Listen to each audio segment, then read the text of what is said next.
one question that I had for you is, so when you're 22, so when you were 32, you fought John, who was 24. Am I saying that correctly? It was 32 to 24, and his reach was 84 and a half, I want to say. You were 75.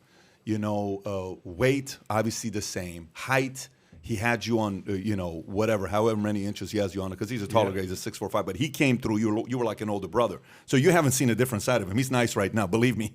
Rashad's got a different side as well. I've seen his highlights. Yeah, but I want to go back and ask a question here about coming up. So if you were 22 today, and you can ball, you can hang in there, listen, I think I can take this guy down. I think I can fight this guy.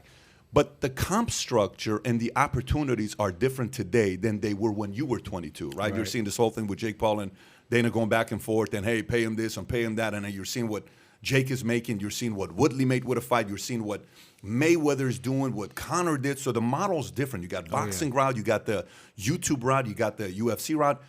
How different of a game plan would you have today with your wisdom today, being 42, 20 years older than me, 22? What would you tell the 22-year-old Rashad Evans today which route to take?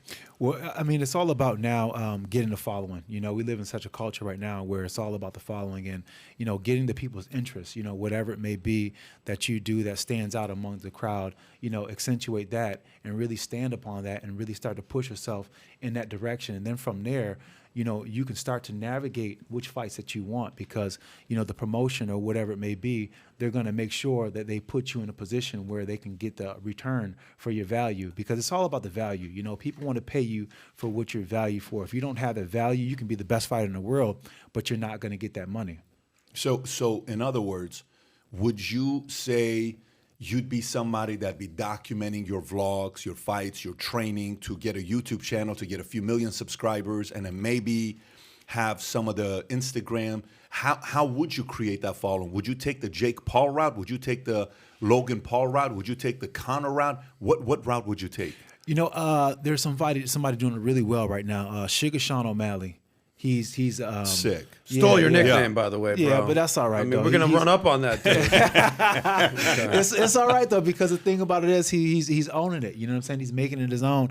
And this kid, if you watch him, can you pull him up so people know who he is? Crazy hair, white boy, skinny. Crazy hair, white boy, skinny. But he's a very interesting character. Yeah. He's fun to look at. He's fun to look at, but he's got personality, and he just comes to life. And what he does is not only does he talk a good game, he fights like crazy. He knocks people out, even though I feel like his level of competition should be a bit higher. But that's what happens when you have that following. When you have that following, they bring you along the right way because they don't want to ruin you in order before they get the full value out of you. And that's one thing that he does really well. He's really good on social media. He's really good with his YouTube, breaking down fights and all those things.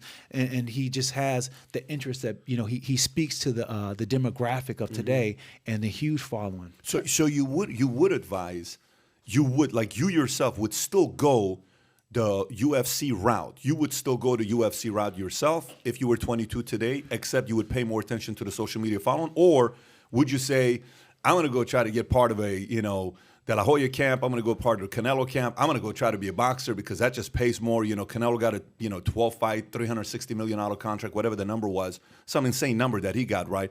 I'm going to go take that route.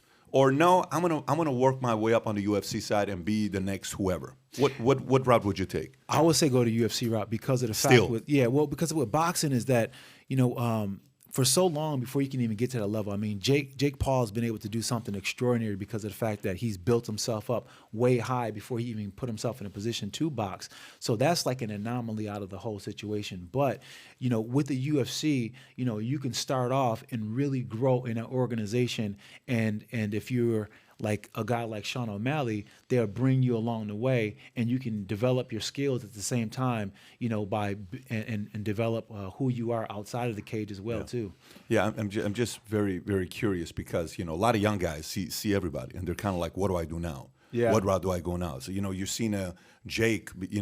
What was it? Did you see the number that came out? Highest paid athlete under 25. Did you see that number? $40 million he made $45 million he made last year. So if you enjoyed this little short segment from the podcast that we did, here's another short segment to watch. Or if you want to see the entire podcast, click over here. Take care, everybody. Bye-bye.